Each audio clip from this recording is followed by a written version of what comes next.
goodness, man. Look at this. Well, the first thing I will tell you, this is what we learned in Wisconsin. You adjust your microphone so that people can hear you. Because in Wisconsin, you know, I'll be quite blunt with you. 2 months ago, this would have looked like a pretty good crowd. But after you've spoken to 150,000 people, you start to realize that you have to project. And let me project a message to you today. That is, first and foremost, last night I met the librarians from Massachusetts. Where are our librarians from Massachusetts? Right over here. Let me tell you a librarian story from Wisconsin. Governor Scott Walker announced that he was going to take away collective bargaining rights. We all know that. You've heard the presentations today. You've seen the TV reports. And the governor may not be the brightest tack in the box, but he did in fact recognize that might not be entirely popular with the people of Wisconsin, particularly with our public employees. And so he said that if necessary, I will call out the National Guard. I have alerted the National Guard, those elements that are not dispatched off to Afghanistan or some other hellhole, and they will help us to implement this popular new initiative. And on the second or third day of these incredible demonstrations in Madison, I was doing Ed Schultz's radio show, and I'm talking about these masses of people, and I said, Ed, you are not going to believe it. I am standing next to the most meek and mild 24-year-old librarian at the State Historical Society, very young, very small woman, who has shown up on this freezing cold day with a white t-shirt on which she had scrawled, I am not afraid of the National Guard. I am a public employee and I will fight for my rights.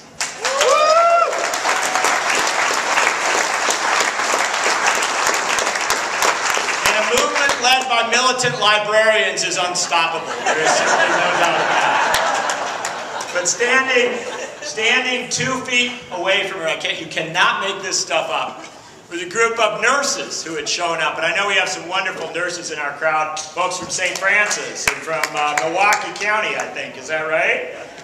Wisconsin nurses. Give them a round of applause. We have nurses from all over. We got all sorts of nurses. We've even had nurses coming in from out of state to provide health care services.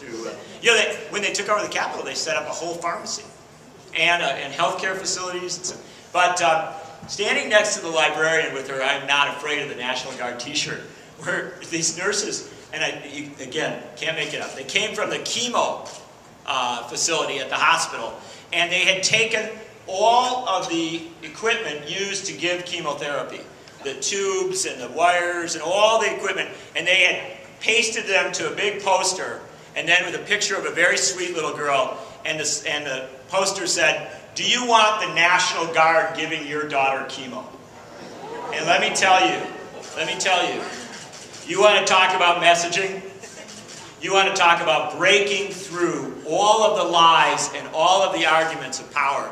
Those nurses went to their workplace. They went to what they do, what they deliver as services to our communities, to our state, and they put it right back in the face of the governor. And I want to tell you something. That governor never called out the National Guard because he knew what he was up against. He was up against smart nurses.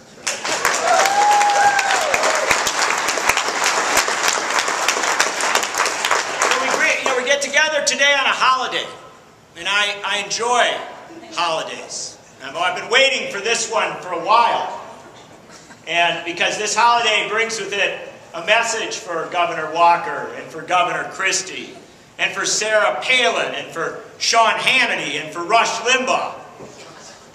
You thought organized labor was finished.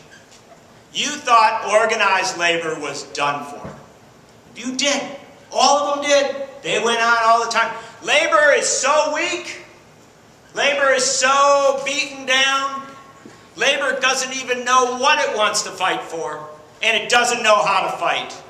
They laughed at organized labor. You listen to right-wing talk radio, they didn't attack organized labor. They stopped doing that 10 years ago.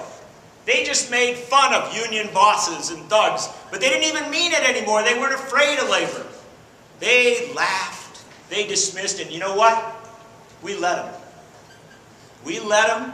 We let them make fun of us. We let them beat down on labor. We let them say we didn't have anything in us. We let them say that organized labor was dead, that this was a post-union era. We even heard Democrats saying, this is a post-union era. There's not really a place for unions in the workplace anymore. We let them keep saying that. We let them keep saying that because we were waiting for today. So that we could say, April Fools, Scott Walker. April Fools, Sean Hannity. April Fools, Sarah Palin. April Fools, Rush Limbaugh. We weren't dying. We weren't dead. We weren't mourning. We were organizing, and we are on the march.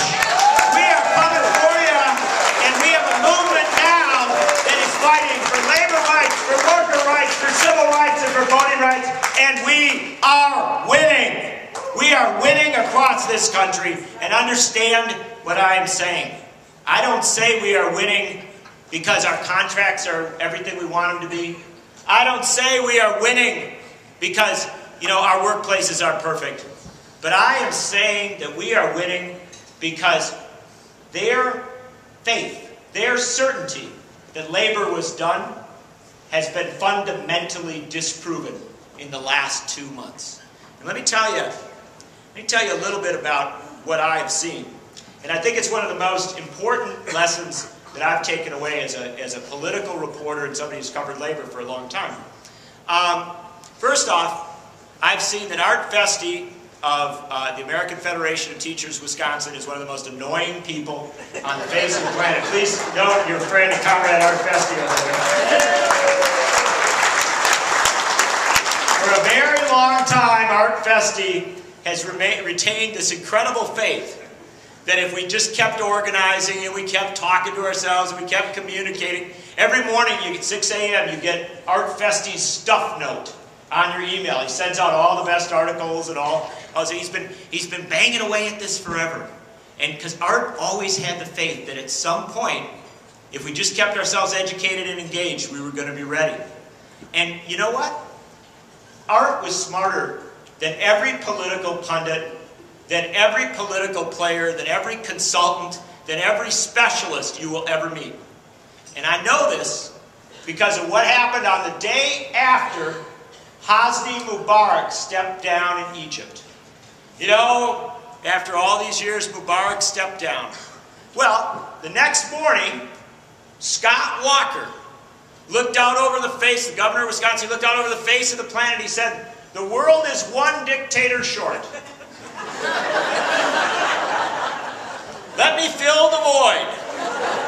Let me step forward and propose the complete obliteration of public sector trade unionism in Wisconsin, the state where AFSCME and where AFSCME was founded, where many of our great public sector unions had their greatest early growth, where collective bargaining was first put on the books. Wisconsin, a progressive state, says, let's wipe it out there, because if we can wipe it out in Wisconsin, there's nowhere in this country where we can't get rid of these unions. And let's be blunt about it, why we're doing it. This is Scott Walker talking. We're doing it not because collective bargaining is all that bad a thing. It actually allows us to organize our workplaces. Collective bargaining is not very good for the boss. No, we're going to get rid of collective bargaining because unions dare to collect dues and to put those dues in a pot and to march into the public sphere, and they dare to defend the quality of public services and public education.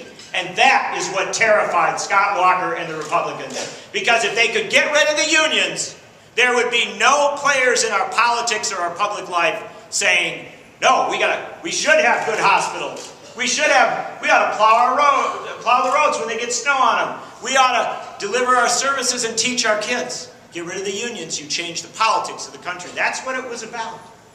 So he comes forward with this incredible proposal. And on the night that proposal came down, I am a very, very good political pundit. I'm really good at it. I appear on television all the time. I do radio all the time. I am one of those know-it-alls who knows more about things I don't know about than you do about things you do know about.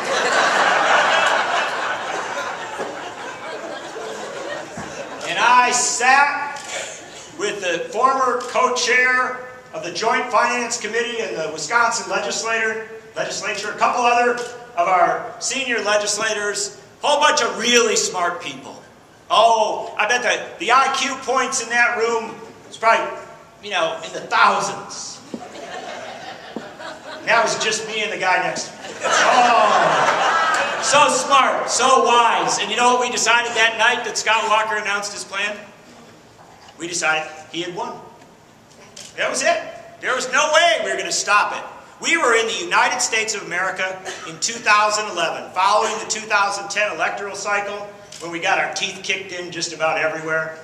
Following on so many setbacks, so many defeats, looking at a labor movement that had been battered and beaten out of the private sector, and now being beaten out of the public sector. And we sat around that table and we said, there's almost nothing we can do. And so this is pretty hopeless. And I tell you how bad it was. Turned to a conversation about, well, maybe we could get the governor to at least do something good on gay rights. Because he's going to take our unions out, but maybe he'll want to do something nice someplace else. That's how bad it was that night. We were so smart. We knew so much. Luckily, there were 50 members of your union, AFT, the Teaching Assistants Association at the University of Wisconsin, and 50 members of that union local went out the next morning in front of the UW Student Union with signs that said, "This is wrong, kill the bill." And they stood there in the cold, no labor leaders with them, no messaging, no organizing, nobody from Washington told them to come. They did it on their own, and nobody noticed, except for a few other students. The next day, they had a little march. They got a couple hundred people. On Monday, they decided to go up to the Capitol. They got about 2,000 people. The next day, we had a rally, frigid cold night, outside the state capitol. No organization, no great structure, but 8,000 people showed up. And there was a guy standing next to me.